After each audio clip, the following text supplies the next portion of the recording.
Hello everyone, welcome to Vinees Educare. ഇന്ന് ഞാനിവിടെ വന്നിരിക്കുന്നത് ഹോൺബിൽ എന്ന ടെക്സ്റ്റ് ബുക്കിലത്തെ class 11 fifth lesson the ailing planet the green movement's role written by Nani Palkiwala. This is actually an article which was published in the Indian Express in the year 1994, and this talks about the deteriorating condition of our Mother Earth. Okay, now in this lesson you come across a lot of new words, and we will discuss about these words while I explain the lesson. Okay, the introduction. The following article was written by Nani Palkiwala and published in the Indian Express on 24 November 1994. The issues that he raised regarding the declining health of the earth continue to have relevance. 1994 എഴുതിയിരിക്കുന്ന ഈ ഒരു ആർട്ടിക്കിളാണെങ്കിൽ പോലും അതിൻ്റെ relevance, അതിൻ്റെ importance 2020യിലും അതേപോലെ നിലനിൽക്കുന്നു. It still has the same impact which it had in the year 1994, because I don't think anything has changed. We are still doing a lot of wrong things to our Mother Earth. So let's move on to the lesson. One cannot recall any movement in world history which has gripped the imagination of the entire human race so completely and so rapidly as the Green Movement, which started nearly 25 years ago. 25 years ago എന്ന് ഉദ്ദേശിക്കുന്നത് ഈ article എഴുതിയ 1994 നിന്നും 25 years ago, അതായത് 1972. Okay, 1972 ന്യൂസിലൻഡിൽ തുടങ്ങിയ green party ആണ് ഈ green movement തുടങ്ങി വെച്ചത്. ഇതിൽ പറയുന്നത് എന്താണെന്ന് വെച്ചാൽ ഇന്ത്യൻ ഹിസ്റ്ററി അല്ലെങ്കിൽ വേൾഡ് ഹിസ്റ്ററി, ഇന്ത്യൻ ഹിസ്റ്ററി അല്ല വേൾഡ് ഹിസ്റ്ററി എടുത്ത് നോക്കിയാൽ ഒരു മൂവ്മെൻറ്റ് ഇത്രയധികം ആൾക്കാരുടെ ഇൻവോൾവ്മെൻറ്റ് നേടിയെടുത്തേക്കുന്ന വേറൊരു മൂവ്മെൻറ്റ് ഈ ലോകത്ത് ഉണ്ടാവില്ല. ഈ ഗ്രീൻ മൂവ്മെൻറ്റാണ് അങ്ങനെ ഓരോ കൺട്രിയുടെയും ആൾക്കാരെ ഇതിനകത്ത് ഇൻവോൾവ് ആവാൻ പ്രേരിപ്പിച്ചേക്കുന്നത്. We have shifted, one hopes irrevocably, from the mechanistic view to a holistic and ecological view of the world. So writer is saying that നമ്മളുടെ കാഴ്ചപ്പാട് മാറിയേക്കുന്നു. From the mechanistic view to a holistic and ecological view of the world. ഭൂമി ഒരു മെഷീനാണ് എന്നുള്ള ചിന്താഗതി മാറിയിട്ട് ഭൂമി ഒരു ജീവനുള്ള വസ്തുവാണ്, അല്ലെങ്കിൽ അതിനതിൻ്റേതായ ഒരു ആവശ്യങ്ങളുണ്ട്. ഹോളിസ്റ്റിക് ആൻഡ് ഇക്കോളജിക്കൽ കാഴ്ചപ്പാടിലൂടെ ഭൂമിയെ കാണാൻ തുടങ്ങി. വൺ ഹോപ്സ് ഇറവക്കബിളി എന്ന് വെച്ചാൽ നമുക്ക് ഹോപ്പ് ചെയ്യാം ഇതിൽ നിന്നും നമ്മൾ തിരിച്ചു പോവില്ല, നമ്മളിതിനെ ഈ ഒരു കാഴ്ചപ്പാടോട് കൂടി തന്നെ മുമ്പോട്ട് നീങ്ങും. എന്ത് കാഴ്ചപ്പാട്? ഭൂമിയെ ഒരു ഹോളിസ്റ്റിക് ആൻഡ് ഇക്കോളജിക്കൽ വ്യൂവിലൂടെ കാണാൻ സാധിക്കുന്നത്.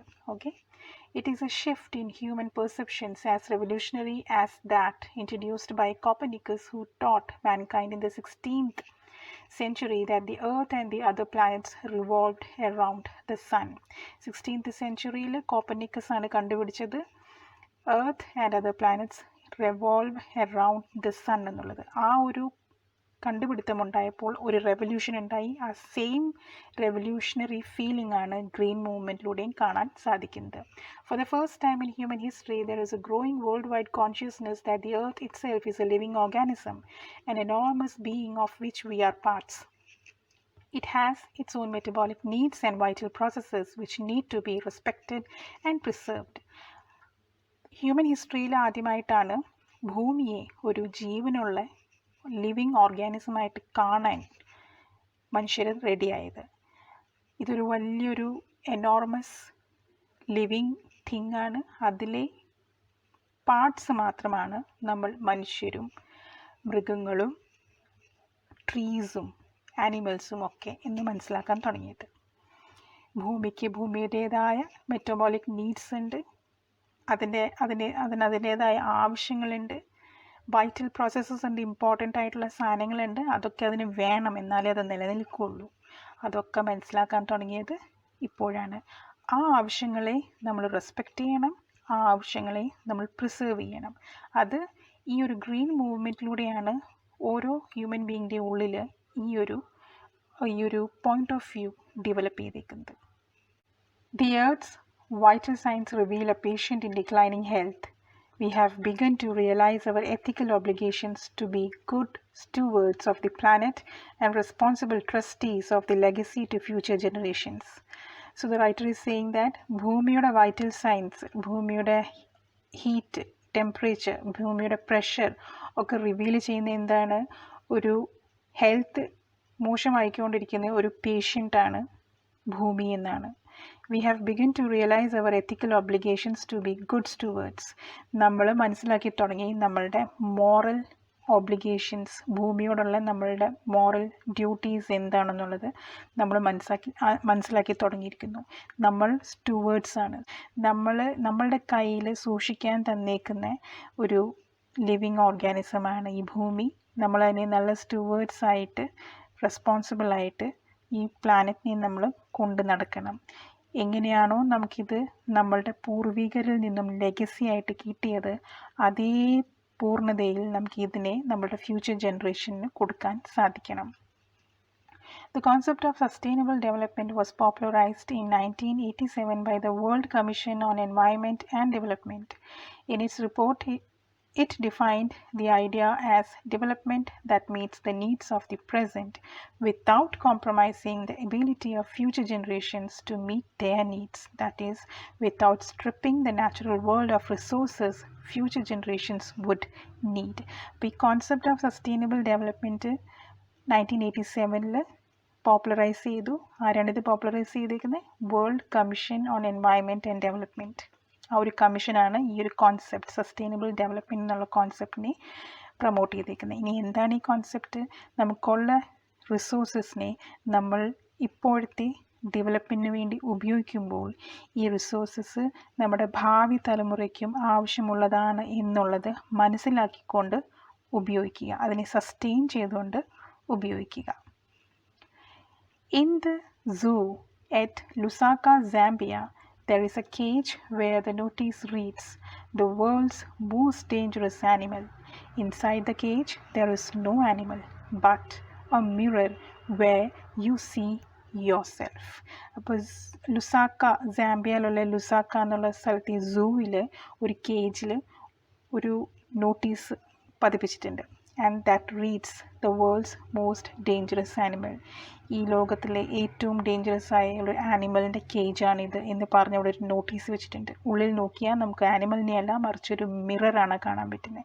ആ മിററിൽ നമ്മൾ എത്തി നോക്കുമ്പോൾ കാണുന്ന നമ്മുടെ തന്നെ രൂപമാണ്. So human is the most dangerous animal on the earth എന്നാണ് പറയാൻ ഉദ്ദേശിക്കുന്നത്. Thanks to the efforts of a number of agencies in different countries, a new awareness has now dawned upon the most dangerous animal in the world. He has realized the wisdom of shifting from a system based on domination to one based on partnership. So the writer is saying, Nani Palkewala is saying that thank you to all those people, all those agencies who have come up with this green movement, because it has reached to different countries and it is creating a new awareness, a new opening in the mind of the human being who are considered as the most dangerous animal in the world. Most dangerous animal എന്ന് കണക്കാക്കുന്ന മനുഷ്യരുടെ ഉള്ളിൽ ഒരു പുതിയ തുടക്കം അല്ലെങ്കിൽ ഒരു പുതിയ ഉണർവ് വരുത്തിയിട്ടുണ്ട് ഈ ഗ്രീൻ മൂവ്മെൻറ്റ്. എന്താണ് ആ ഉണർവ്? What is it that the human being has started to understand? That the wisdom of shifting from a system based on domination to one based on partnership. ഭൂമി ആരുടെയും സ്വത്തല്ല. ഭൂമിയിൽ ജീവിക്കണമെങ്കിൽ ഭൂമിക്ക് മനുഷ്യർക്കും തമ്മിലൊരു പാർട്ട്ണർഷിപ്പ് വേണം. ഭൂമി നമുക്ക് വല്ലതും തരുന്നുണ്ടെങ്കിൽ അതിന് ബദലായിട്ട് തിരിച്ച് നമ്മളും ഭൂമിക്ക് എന്തെങ്കിലും കൊടുക്കണം. അപ്പോൾ ഡോമിനേഷനിൽ നിന്നും പാർട്ട്ണർഷിപ്പിലോട്ട് മാറാനുള്ള മെൻറ്റാലിറ്റി ഹ്യൂമൻ ബീയിങ്സിൽ വന്ന് തുടങ്ങി. Scientists have catalogued about 1.4 million living species with which mankind shares the earth. സയൻറ്റിസ്റ്റിൻ്റെ റെക്കോർഡ് പ്രകാരം ഏകദേശം 1.4 million ലിവിങ് സ്പീഷീസിൻ്റെ ഒപ്പമാണ് ഹ്യൂമൻ ബീയിങ്സ് ഈ എർത്ത് ഷെയർ ചെയ്യുന്നത്. Estimates vary widely as regards the still and uncatalogued living species. Uncatalogued, അതായത് ഇതുവരെ account എടുക്കാൻ പറ്റാത്ത സ്പീഷീസിൻ്റെ കണക്കിൽ ചിലപ്പോൾ അങ്ങോട്ടും ഇങ്ങോട്ടും എസ്റ്റിമേറ്റിൽ വേരിയേഷൻ വരാം. എന്നാലും ബയോളജിസ്റ്റിന് ഉറപ്പാണ് ഏകദേശം 300 to 100 മില്യൺ വേറെ ലിവിങ് സ്പീഷീസ് ഈ ഭൂമിയിലുണ്ട്. They are languish, they are weak and they have not been discovered. They are still in the ignominious darkness. They are weak enough. They are so weak that they have not been able to be discovered by the human eye. So, discover ചെയ്തേക്കുന്ന 1.4 million living സ്പീഷീസിനെയാണ്. Discover ചെയ്യാത്ത രീതിയിലുള്ള ഏകദേശം 3 to 100 million other living സ്പീഷീസും ഉണ്ടെന്നാണ് കണക്ക്. Okay, അപ്പോൾ ഇത്രയും ജീവജന്തുക്കളുടെ കൂടെയാണ് human beings ഈ ഒരു എർത്തിനെ ഷെയർ ചെയ്യുന്നത്. One of the early international commissions which dealt inter alia with the question of ecology and environment was the Brandt Commission, which had a distinguished Indian as one of its members, Mr. L.K. Jha. So, ഈ ecology and environment and ഭൂമി എർത്തിൻ്റെ ailing എഫക്റ്റിനെ പറ്റിയൊക്കെ study ചെയ്യാൻ വേണ്ടി ആദ്യകാലങ്ങളിൽ മുന്നോട്ട് വന്ന ഒരു കമ്മീഷനാണ് ബ്രാൻഡ് കമ്മീഷൻ. ഈ ബ്രാൻഡ് കമ്മീഷൻ ഒരു മെമ്പർ ഉണ്ടായിരുന്നത് ഒരു ഇന്ത്യൻ മെമ്പറായിരുന്നു മിസ്റ്റർ L.K. Jha. ഈ ഒരു ബ്രാൻഡ് കമ്മീഷൻ മുന്നോട്ട് വെച്ച അവരുടെ ആ റിപ്പോർട്ടിൽ അവർ ആദ്യം ഉന്നയിച്ചിരുന്ന ഒരു ക്വസ്റ്റ്യനാണ്, are we to leave our successor a scorched planet of advancing desert? Successor means നമ്മുടെ ഭാവി തലമുറ, നമ്മൾ കഴിഞ്ഞിട്ട് വരുന്ന അടുത്ത തലമുറ. അവർക്ക് നമ്മൾക്ക് കൊടുക്കാനുള്ളത് ഒരു കത്തിക്കരിഞ്ഞ പോയ ഡെസേർട്ടിനെ പോലെ ഇരിക്കുന്ന ഒരു ഭൂമിനെയാണോ ഒരു പ്ലാനറ്റിനെയാണോ? ഇംപോവറിഷ്ഡ് ലാൻഡ്സ്കേപ്സ്, ഇവിടുന്നുമൊക്കെ നാശം സംഭവിച്ചു തുടങ്ങിയിരിക്കുന്ന ലാൻഡ്സ്കേപ്സ് ആണോ നമുക്ക് അവർക്ക് കൊടുക്കാനുള്ളത്? ആൻഡ് എയിലിംഗ് എൻവയോൺമെൻറ്റ്, ഓരോ സ്ഥലത്തിൻ്റെയും എൻവയോൺമെൻറ്റ് ദിവസം തോറും അൺഹെൽതി ആയിക്കൊണ്ടിരിക്കുകയാണ്. അങ്ങനത്തെ ഒരു പ്ലാനറ്റിനെ, അങ്ങനത്തെ ഒരു ഭൂമിനെ ആണോ നമ്മൾ നമ്മുടെ സക്സസർ അല്ലെങ്കിൽ നമ്മുടെ നെക്സ്റ്റ് ജനറേഷന് കൊടുക്കേണ്ടത്? അങ്ങനത്തെ ഒരു ക്വസ്റ്റ്യനാണ് ഉന്നയിച്ചേക്കുന്ന Brandt commission. Mister Lester R Brown in his thoughtful book The Global Economic Prospect points out that the Earth's principal biological systems are 4: fisheries, forests, grasslands and croplands, and they form the foundation of the global economic system. So Mr. Lester R. Brown അദ്ദേഹത്തിൻ്റെ the global economic prospect എന്നുള്ള ബുക്കിൽ point out ചെയ്ത് കാണിക്കുന്നത് ഭൂമിയുടെ 4 main biological സിസ്റ്റത്തിനെ പറ്റിയാണ്. ഏതൊക്കെയാണ് main biological system? Fisheries, forests, grass and croplands. Croplands നമുക്ക് കൃഷി ചെയ്യാൻ പറ്റുന്ന രീതിയിലുള്ള ഭൂമി. ഗ്രാസ് ലാൻഡ്സ് കൃഷിയൊന്നും അധികമില്ലെങ്കിലും ചെറിയ തോതിലുള്ള പച്ചപ്പ് ഉണ്ടാവാൻ സാധ്യതയുള്ള ഭൂമി. Forest which is very important. And fisheries, കടൽ, ഓഷ്യനാണ് ഉദ്ദേശിക്കുന്നത് ഫിഷറീസിൽ നിന്ന്. ഓക്കെ, ഈ 4 ബയോളജിക്കൽ സിസ്റ്റമാണ് ശരിക്കും പറഞ്ഞാൽ foundation of the global economic system. ഈ 4 ഇമ്പോർട്ടൻറ്റ് ഘടകമാണ് ഭൂമിയെ ഭൂമിയാക്കുന്നത്. In addition to supplying our food, these 4 systems provide virtually all the raw materials for industry except minerals and petroleum derived synthetics. ഈ 4 biological systems ആണ് നമുക്ക് living തിങ്സിന് ഭക്ഷണത്തിനോടൊപ്പം തന്നെ ഇൻഡസ്ട്രിക്ക് ആവശ്യമുള്ള എല്ലാ raw മെറ്റീരിയൽസും provide ചെയ്യുന്നത്. എന്താണ് raw material? The basic thing using which we create or we make or we produce other products. For example, ഇപ്പോൾ ക്ലോത്തിൻ്റെ raw material എന്താണ്? കോട്ടൺ അല്ലെങ്കിൽ സിൽക്ക്. ഓക്കെ, അപ്പോൾ ആ കോട്ടൺ, ആ സിൽക്ക് റോ മെറ്റീരിയലാണ്. അതിനെ യൂസ് ചെയ്തിട്ട് നമ്മൾ ക്ലോത്ത് ഉണ്ടാക്കുന്നു. So that is raw material which is given to us by the nature. Okay, so raw material which is required for the industry to run except minerals and petroleum derived synthetics. മിനറൽസിൽ നിന്നും പെട്രോളിയത്തിൽ നിന്നും കിട്ടുന്ന synthetics അല്ലാത്ത എല്ലാ സാധനങ്ങളും നമുക്ക് തരുന്നത് ഈ 4 ഇക്കോളജിക്കൽ സിസ്റ്റമാണ്: fishery, forestry, cropland and grassland. In large areas of the world, human claims on these systems are reaching an unsustainable level, a point where their productivity is being impaired.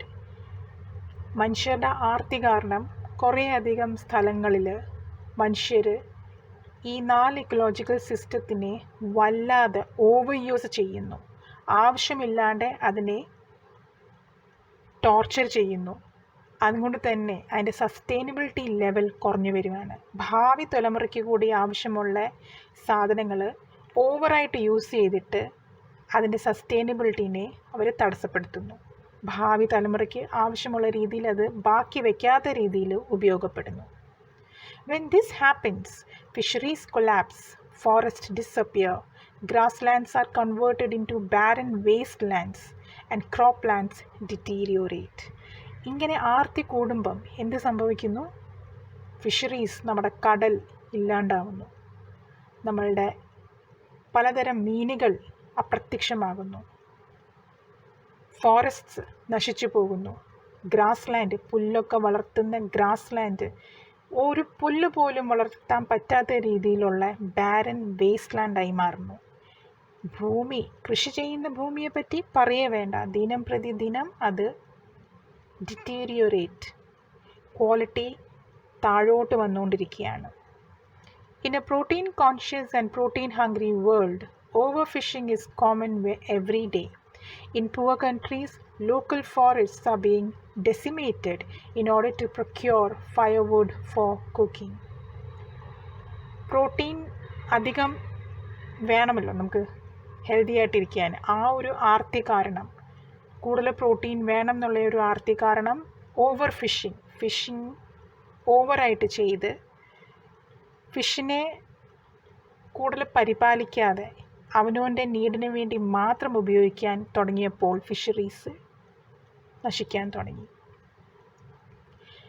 പാവപ്പെട്ട രാജ്യങ്ങളിൽ, അതായത് ഗ്യാസിൻ്റെ അവൈലബിലിറ്റി ഇല്ലാത്ത പാവപ്പെട്ട രാജ്യങ്ങളിൽ cook ചെയ്യാൻ വേണ്ടി അവർ ആശ്രയിക്കുന്ന സാധനമാണ് വിറക്. ആ വിറക് കിട്ടാൻ വേണ്ടിയിട്ട് അവർ എല്ലാ മരങ്ങളും വെട്ടി നശിപ്പിക്കുന്നു. ഫോറസ്റ്റൊക്കെ ചുരുക്കുകയാണ്. വെട്ടി അതും കൊണ്ട് തീ കത്തിക്കാൻ വേണ്ടി ഉള്ള ഒരു ആർത്തി കാരണം ഫോറസ്റ്റ് ചുരുങ്ങി വരികയാണ്, ഡെസിമേറ്റഡ്, കുറഞ്ഞു വരിക. In some places, firewood has become so expensive that what goes under the pot now costs more than what goes inside it. വിറകിൻ്റെ ഉപയോഗം കൂടിയപ്പോൾ അതിൻ്റെ അവൈലബിലിറ്റി കുറഞ്ഞു തുടങ്ങി, ഫോറസ്റ്റ് കുറഞ്ഞുകൊണ്ട്. അതുകൊണ്ട് തന്നെ വിറക് വാങ്ങിക്കാനുള്ള എക്സ്പെൻസ് കൂടിത്തുടങ്ങി.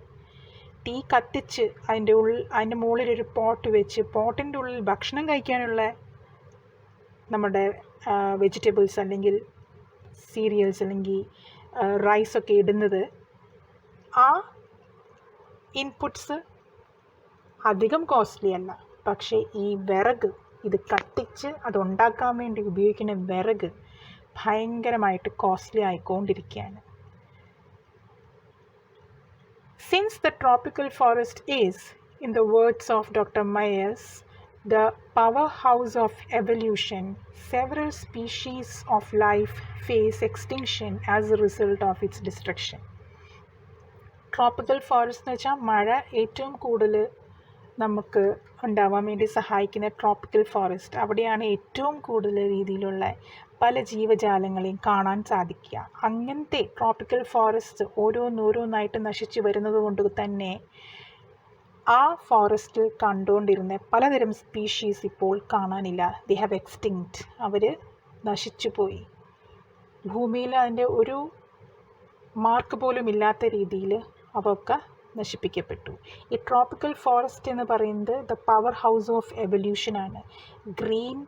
ഗ്രീനറി നിലനിർത്താൻ വേണ്ടിയിട്ട്, ജീവജാലങ്ങളെ നിലനിർത്താൻ വേണ്ടിയിട്ട് ഒരു പവർ ഹൗസിൻ്റെ രൂപത്തിലാണ് ഈ ട്രോപ്പിക്കൽ ഫോറസ്റ്റ്സ് വർക്ക് ചെയ്യുന്നത്. അങ്ങനത്തെ ട്രോപ്പിക്കൽ ഫോറസ്റ്റ് നമ്മൾ വെട്ടി നശിപ്പിക്കുമ്പോൾ നമ്മൾ ഭൂമിയുടെ ഇക്കോളജിക്കൽ സിസ്റ്റത്തിനെയാണ് നശിപ്പിക്കുന്നത്. Well said that forest precede mankind, desserts follow. So it is being said that, ശരിക്കും ഇത് സത്യമാകാൻ പോകുന്ന ഒരു കാര്യമാണ്. മനുഷ്യർക്ക് മുമ്പുണ്ടായിരുന്നത് ഫോറസ്റ്റാണ്, പക്ഷെ മനുഷ്യർ വന്നു കഴിഞ്ഞിട്ട് ഇനി അങ്ങോട്ട് ഉണ്ടാകാൻ പോകുന്നത് ഡെസേർട്ടാണ്. The world's ancient patronymy of tropical forests is now eroding at the rate of 40 to 50 million acres a year, and the growing use of dung for burning deprives the soil of an important natural fertilizer. ഇവിടെ എന്താ പറയാൻ ഉദ്ദേശിക്കുന്നത്? പാട്രിമോണി എന്ന് വെച്ചാൽ നമുക്ക് അച്ഛൻ്റെ ഭാഗത്ത് നിന്ന് കിട്ടുന്ന ഒരു സമ്പത്ത്. ഓക്കെ, അപ്പോൾ ഇവിടെ ഏൻഷ്യൻ പാട്രിനോമി എന്ന് വെച്ചാൽ നമുക്ക് നമ്മുടെ പിതാവിൽ നിന്നും നമ്മുടെ പിതാക്കന്മാരിൽ നിന്നും കിട്ടിയേക്കുന്ന ഫോറസ്റ്റ്, ട്രോപ്പിക്കൽ ഫോറസ്റ്റ് ഓരോ ദിനം പ്രതി നശിച്ചുകൊണ്ടിരിക്കുകയാണ്. ഇറോഡിങ്, ഡിക്രീസിങ്. അതിൻ്റെ റേറ്റ് എന്താണ്? at the rate of 40 to 50 million acres a year. 40 to 50 million acres ഓരോ കൊല്ലവും നശിച്ചുകൊണ്ടിരിക്കുകയാണ്. ഇതിൻ്റെ ഒപ്പം തന്നെ നമ്മളുടെ നാച്ചുറൽ ഫെർട്ടിലൈസറാണ് ഡങ്ക്, കൗ ഡങ്ക്, ചാണകം. ഇതൊക്കെ നമ്മളുടെ നാച്ചുറലി നമ്മളുടെ ഭൂമിയുടെ സോയിലിനെ ഫെർട്ടൈൽ ചെയ്യുന്ന റിസോഴ്സാണ്, ഒരു നാച്ചുറൽ ഫെർട്ടിലൈസറാണ്. ആ ഡങ്കിനെ ഭൂരിഭാഗം അത്രയ്ക്ക് അഡ്വാൻസ്ഡ് അല്ലാത്ത കൺട്രീസിൽ അല്ലെങ്കിൽ പ്രദേശങ്ങളിൽ ഫ്യൂൾ അല്ലെങ്കിൽ വിറകിന് പകരം ഉണക്കിയിട്ട് അതുപയോഗിച്ച് തീ കത്തിക്കുന്നു. അപ്പം കൂടുതൽ ആൾക്കാരും ഗ്രാമങ്ങളിലാവും ഈ പശുക്കളെയും ബഫലോസിനെയൊക്കെ നമ്മൾ വളർത്തുന്നത്. അവിടുത്തെ ആൾക്കാർ ആ ചാണകം ഉപയോഗിച്ച് അത് കുക്കിങ്ങിനൊക്കെ ഉപയോഗിക്കാൻ തുടങ്ങുമ്പോൾ, അത് ഉണക്കി ആ ഡങ്ക് നമ്മളുടെ തീ കത്തിക്കുന്ന ഒരു ഉപാധിയായിട്ട് ഉപയോഗിക്കാൻ തുടങ്ങുമ്പോൾ ഭൂമിക്ക് കിട്ടേണ്ട നാച്ചുറൽ ഫെർട്ടിലൈസറാണ് കുറയുന്നത്. അങ്ങനെ കുറയുമ്പോൾ നാച്ചുറലി ഭൂമിയുടെ ഒരു ഫെർട്ടിലിറ്റി കുറയും. അതിനകത്ത് മരങ്ങളോ വൃക്ഷങ്ങളോ പ്ലാന്റ്സോ ക്രോപ്സോ ഉണ്ടാവുന്നതിൻ്റെ റേറ്റ് കുറയും. അങ്ങനെ അതൊരു ഉപയോഗശൂന്യമായി ഉള്ള ഭൂമിയായിട്ട് മാറാൻ തുടങ്ങും. The World Bank estimates that a 5-fold increase in the rate of forest planting is needed to cope with the expected fuel wood demand in the year 2000. നമ്മളിപ്പോൾ 2020-ലാണ്. ഇത് 2000-ത്തെ കാര്യം ഇവിടെ മെൻഷൻ ചെയ്യുമ്പോൾ ഈ ആർട്ടിക്കിൾ എഴുതിയിരിക്കുന്നത് 1994-ലാണ് അല്ലേ? അപ്പോൾ ആ ആർട്ടിക്കിൾ പ്രകാരം എത്ര ഫോൾഡ് ഇൻക്രീസ് വേണം? 5-fold increase. എന്തിൽ? ട്രീ പ്ലാന്റേഷനിൽ. മരങ്ങളിങ്ങനെ മുറിച്ചു പോകുന്നു എന്നല്ലാതെ ഒരു മരം മുറിക്കുന്നതിന് പകരം വേറൊരു മരം വെക്കണം എന്നുള്ള ബോധം മനുഷ്യർക്കില്ല. അപ്പം ഇനി ഭാവി തലമുറയ്ക്ക് അത് വേണമെങ്കിൽ, ഈ ഭൂമി വേണമെങ്കിൽ, നമ്മൾ 5 മടങ്ങ് കൂടുതൽ ഇപ്പോൾ ഉള്ള അവൈലബിലിറ്റിയെക്കാട്ടിൽ 5 മടങ്ങ് കൂടുതൽ പ്ലാന്റ്സ് നട്ടാൽ മാത്രമേ, ട്രീസ് നട്ടാൽ മാത്രമേ നമ്മളുടെ ഭാവി തലമുറയ്ക്ക് അവരുടെ ഫ്യൂളിന് വേണ്ടിയുള്ള വുഡ് കിട്ടുകയുള്ളൂ. James Speth, the president of the World Resources Institute, said the other day, "We were saying that we are losing the forests at an acre a second, but it is much closer to an acre and a half to a second." നമ്മൾ ഒരു ഏക്കറാണ് ഓരോ സെക്കൻഡിലും നഷ്ടപ്പെടുത്തുന്നതാണ് നമ്മൾ കരുതിക്കൊണ്ടിരുന്നത്. പക്ഷെ അങ്ങനെയല്ല, 1.5 acre വെച്ചിട്ടാണ് ഓരോ സെക്കൻഡിലും നശിച്ചുകൊണ്ടിരിക്കുന്നത്. ഭൂമിയുടെ 1.5 acre വെച്ചിട്ടാണ് ഓരോ സെക്കൻഡിലും നശിച്ചുകൊണ്ടിരിക്കുന്നത്. Article 48A of the Constitution of India provides that the state shall endeavour to protect and improve the environment and to safeguard the forest and wildlife of the country. Indian കോൺസ്റ്റിറ്റ്യൂഷനിലെ 48A article പ്രകാരം ഓരോ ആൾക്കാരും നമ്മുടെ എൻവയൺമെൻറ്റിനെ protect ചെയ്യാനും അവിടുത്തെ wild ലൈഫിനെ protect ചെയ്യാനും ബാധ്യസ്ഥരാണ്. But what causes endless anguish is the fact that laws are never respected nor enforced in India. പക്ഷേ ഇങ്ങനെ ഒരു ആർട്ടിക്കിൾ നിലവിലുണ്ടെങ്കിൽ പോലും ഏറ്റവും ദേഷ്യം വരുത്തുന്ന ഒരു ഫാക്റ്റ് എന്താണെന്ന് വെച്ചാൽ ഒരു നിയമവും ഇന്ത്യയിൽ റെസ്പെക്റ്റ് ചെയ്യപ്പെടുന്നില്ല. ഒരു നിയമവും ഫോഴ്സ് ആയി ഉപയോഗിച്ച് ഇന്ത്യൻസിനെ കൊണ്ട് ഫോളോ ചെയ്യാൻ ഒരു നിയമമില്ല.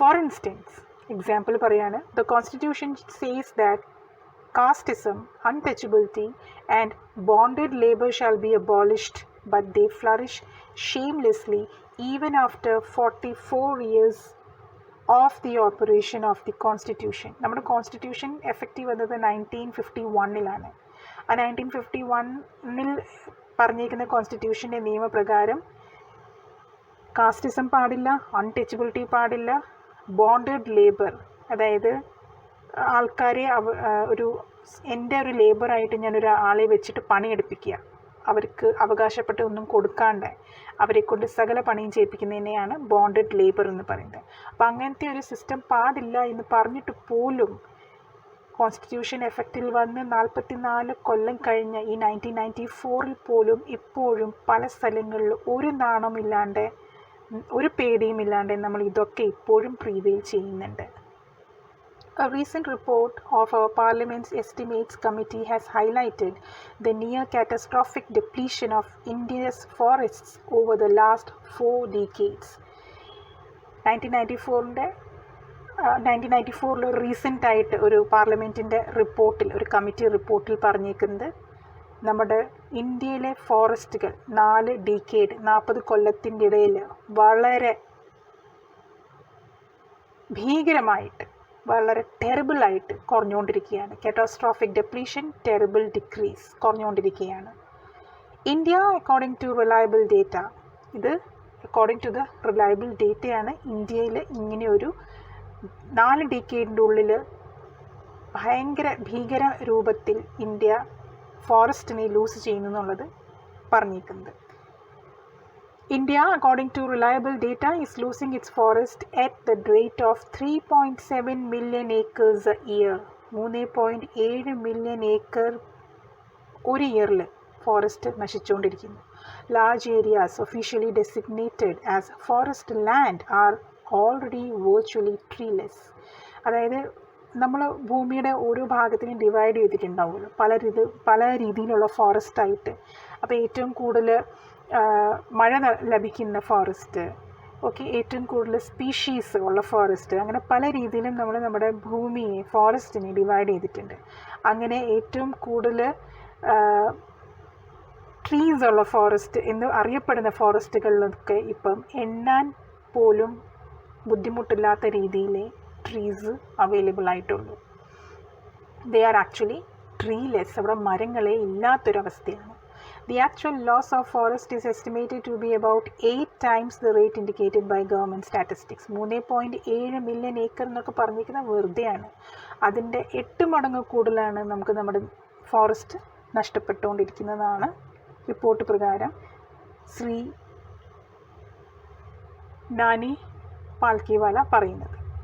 A 3-year study using satellites and aerial photography conducted by the United Nations warns that the environment has deteriorated so badly that it is critical in many of the 88 countries investigated. 88 കൺട്രീസിൽ നടത്തിയ investigation പ്രകാരം, അതായത് satellite use ചെയ്തും aerial photography use ചെയ്തും United Nations നടത്തിയിരിക്കുന്ന ഒരു study പ്രകാരം നമ്മുടെ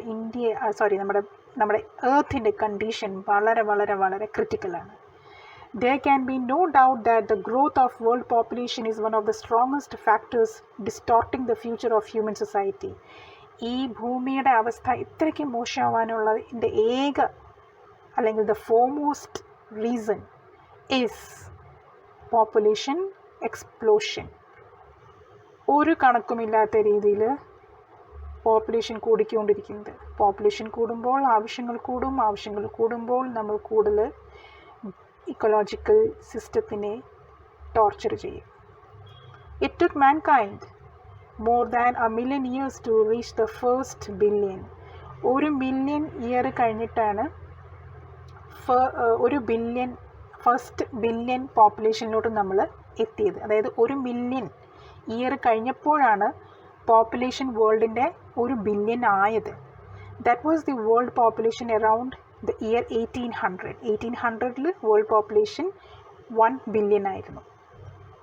but by the year 1900 a second billion was added. അതായത് 1000 ഇയറിൻ്റെ ഡിഫറൻസിൽ 2 billion, അതായത് രണ്ടാമത്തെ ബില്യൺ കൂടി. 1000 കൊല്ലം കൊണ്ട് population 2 ബില്യണായി. And the 20th century has added another 3.7 billion. 2000 എത്തിയപ്പോഴത്തേനും അത് 3.7 ബില്യണായി ഉയർന്നു. The present world population is estimated at 5.7 billion.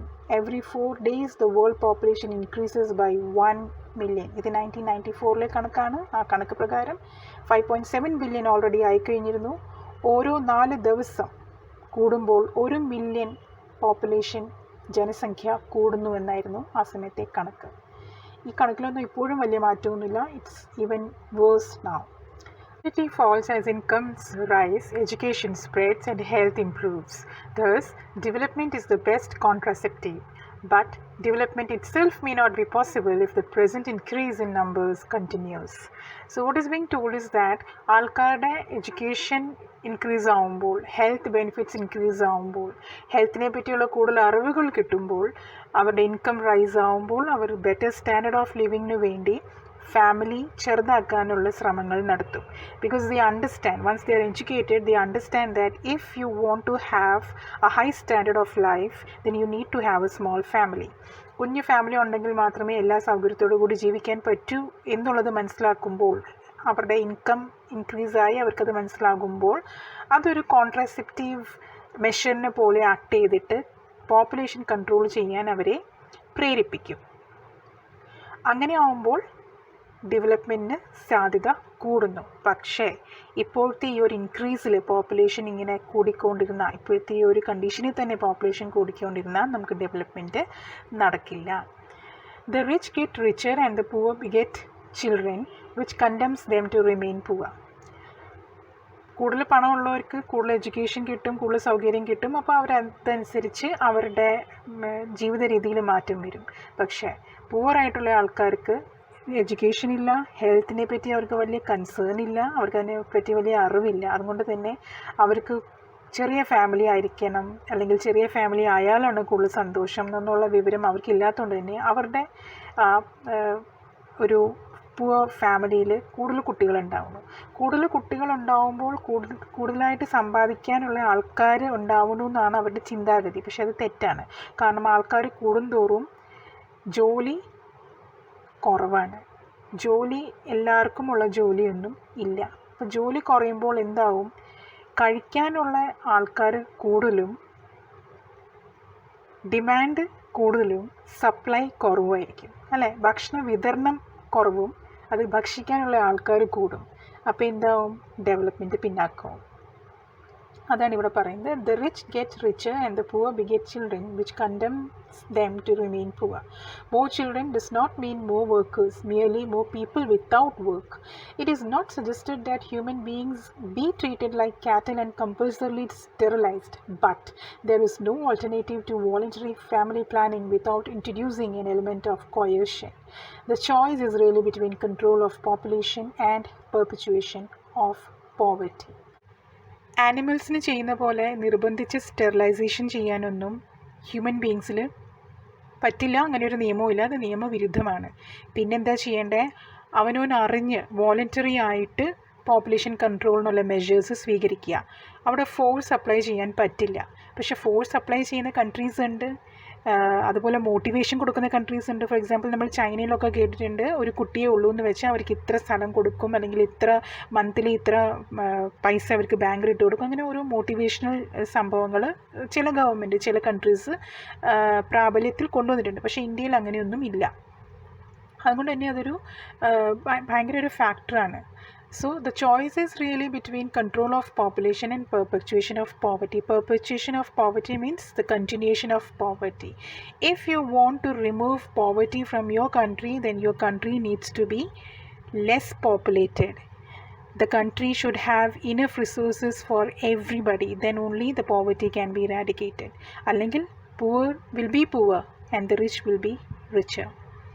The population of India is estimated to be 920 million today, more than the entire populations of Africa and South America put together.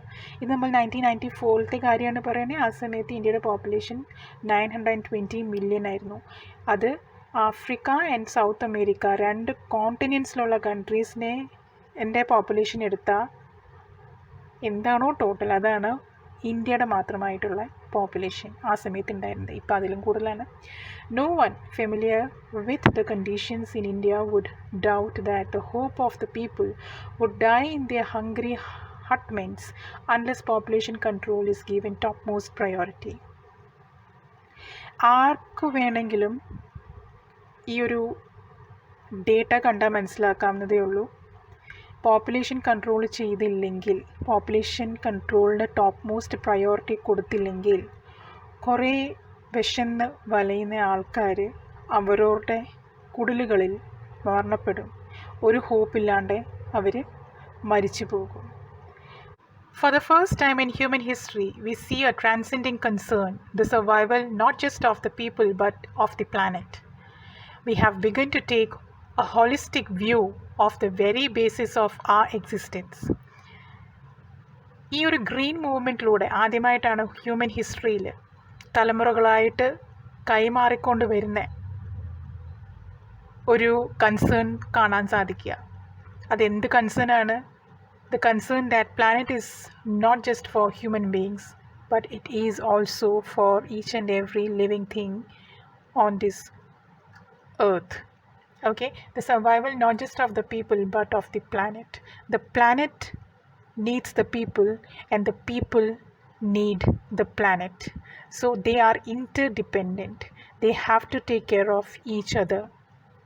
ഈ ഒരു concern തലമുറകളായിട്ട് കൈമാറിക്കൊണ്ട് വരുന്നതായിട്ട് കാണപ്പെടുന്നുണ്ട്. Green മൂവ്മെൻറ്റിൻ്റെ റോളിൻ്റെ importance അതാണ്. We have begun to take a holistic view of the very basis of our existence. നമ്മളുടെ existence as a whole ആണ്. പ്ലാനറ്റ് ഇല്ലെങ്കിൽ നമ്മളില്ല, നമ്മളില്ലെങ്കിൽ പ്ലാനറ്റ് ഇല്ല. അങ്ങനെ it is as a whole. We are interdependent to each other. The environmental problem does not necessarily signal our demise. Environmental problem എന്ന് വന്നു കഴിഞ്ഞാൽ അത് നമ്മുടെ മരണം എന്നല്ല അതിൻ്റെ അർത്ഥം. It is not only our demise, it is our passport for the future. എൻവയൺമെൻറ്റിൽ എന്തെങ്കിലും ഒരു പ്രശ്നം വന്നു കഴിഞ്ഞാൽ അത് നമ്മളുടെ ഫ്യൂച്ചറിലോട്ട് നമുക്ക് ഇനിയും പോകാൻ പറ്റുമോ ഇല്ലയോ എന്നുള്ള ഡിസൈഡ് ചെയ്യുന്ന ഒരു പാസ്പോർട്ടാണ്. നമുക്ക് ഫ്യൂച്ചറിലോട്ട് പോകണമെങ്കിൽ നമ്മുടെ ആ പാസ്പോർട്ടിനെ നമ്മൾ റിന്യൂ ചെയ്തുകൊണ്ടേയിരിക്കണം. എത്ര നാൾ നമ്മൾ റിന്യൂ ചെയ്യുന്നു അത്രയും നാൾ ആ പാസ്പോർട്ട് ഉപയോഗിച്ച് നമ്മൾക്ക് ഫ്യൂച്ചറിലോട്ട് പോകാൻ പറ്റും. The emerging new world vision has ushered in the era of responsibility. പുതിയ ഈ ഒരു world which is concerned about earth has guided, has shown us an era of responsibility. നമ്മൾ റെസ്പോൺസിബിൾ ആയിരിക്കണം എന്നുള്ളൊരു കാലഘട്ടത്തെയാണ് ഈ ഗ്രീൻ മൂവ്മെൻറ്റിലൂടെ നമുക്ക് കാണാൻ സാധിക്കുന്നത്. It is A holistic view, an ecological view, seeing the world as an integrated whole rather than a dissociated collection of parts. ഈ planet എന്ന് പറയുന്നത് ഭാഗമായിട്ട് തിരിച്ച് അവനവൻ്റെ ഉപയോഗത്തിന് വേണ്ടി ഉപയോഗിക്കാൻ പറ്റുന്ന ഒരു പ്ലാനറ്റ് അല്ല, ഒരു സംഭവമല്ല, മറിച്ച് ഇത് മൊത്തത്തിൽ as a whole we have to be concerned about it. As a whole we have to take care of it. മരങ്ങളില്ലെങ്കിൽ നദികളില്ല, നദികളില്ലെങ്കിൽ മനുഷ്യരില്ല, മനുഷ്യരില്ലെങ്കിൽ പ്ലാനറ്റ് ഇല്ല. അങ്ങനെ ഇത് ഇൻ്റർഡിപെൻഡൻ്റ് ആണ്. ഇൻ്റർഡിപെൻഡൻ്റ് ആയതുകൊണ്ട് മാത്രം, അങ്ങനെയാണെങ്കിൽ മാത്രമേ നമുക്ക് ഈ പ്ലാനറ്റിനെ സംരക്ഷിക്കാൻ പറ്റുള്ളൂ, പ്ലാനറ്റിന് നമ്മളെ സംരക്ഷിക്കാൻ പറ്റുള്ളൂ.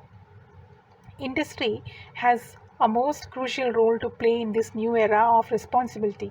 What a transformation would be effected if more businessmen shared the view of the chairman of DuPont, Mr. Edgar S. Woolard, who 5 years ago declared himself to be the company's chief environmental officer. So the writer is saying that എല്ലാവരും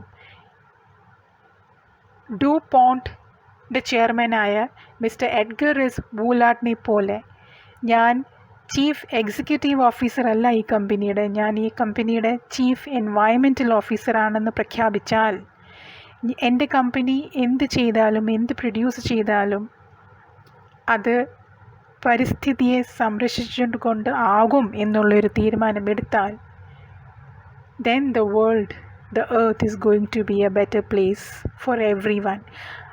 അതേപോലത്തെ ഒരു തീരുമാനം എല്ലാ ഇൻഡസ്ട്രിയിലുള്ള ആൾക്കാരും എടുത്താൽ ഈ ഭൂമിനെ, ഈ പ്ലാനറ്റിനെ നമുക്ക് സംരക്ഷിച്ചുകൊണ്ട് പോകാൻ പറ്റും. Of all the statements made by Margaret Thatcher during the years of her prime ministership, none has passed so decisively into the current coin of English usage as her felicitous words. No generation has a freehold on this earth. All we have is a life tenancy with a full repairing lease. Margaret Thatcher United കിങ്ഡമിൻ്റെ prime minister ആയിരുന്ന കാലത്ത് അവരുടെ ഏറ്റവും ചർച്ച ചെയ്യപ്പെട്ട് ഇപ്പോഴും ഉപയോഗിക്കപ്പെടുന്ന ഒരു സ്റ്റേറ്റ്മെൻറ്റാണ്, ഒരു ജനറേഷനും എർത്ത് ഒരു സ്വന്തം സ്വത്തല്ല. ഇവിടെ നമ്മളെല്ലാവരും ടെനൻസാണ്. ടെനൻസായിട്ട് ഇവിടെ ജീവിക്കുമ്പോൾ ആ ജീവിക്കുന്ന സ്ഥലത്തിന് എന്തൊക്കെ റിപ്പയറിംഗ് വർക്ക് ചെയ്യാനുണ്ടോ അതൊക്കെ നമ്മൾ ചെയ്തിരിക്കണം. അങ്ങനെ ചെയ്താൽ മാത്രമേ നമുക്കിവിടെ സസ്റ്റെയിൻ ചെയ്യാൻ പറ്റുള്ളൂ. In the words of mister Lester ബ്രൗണിൻ്റെ important statement, we have not inherited this earth from our forefathers, we have borrowed it from our children. അദ്ദേഹം പറയുന്നത് നമുക്കിത് പൈതൃക രൂപത്തിൽ നമ്മളുടെ പൂർവികരിൽ നിന്നും കിട്ടിയതല്ല, നമ്മുടെ ഫോർഫാദേഴ്സിൽ നിന്നും കിട്ടിയതല്ല, മറിച്ച് നമ്മളിത് നമ്മുടെ വരും കാല തലമുറയിൽ നിന്നും കടം വാങ്ങിച്ചതാണ്. അപ്പോൾ ഈ കടം നമ്മൾ അവർക്ക് തിരിച്ചു കൊടുക്കണം. വരുന്ന തലമുറയ്ക്ക് ഈ കടം നമ്മൾ തിരിച്ചു കൊടുക്കണം. ആ ഒരു ഓർമ്മയിലോട് കൂടി വേണം ഈ ഒരു പ്ലാനറ്റിൽ നമ്മൾ ജീവിക്കാൻ. I hope the lesson is clear. Thank you so much. Let's see in the next video. Thank you. Please don't forget to share, subscribe and like my channel.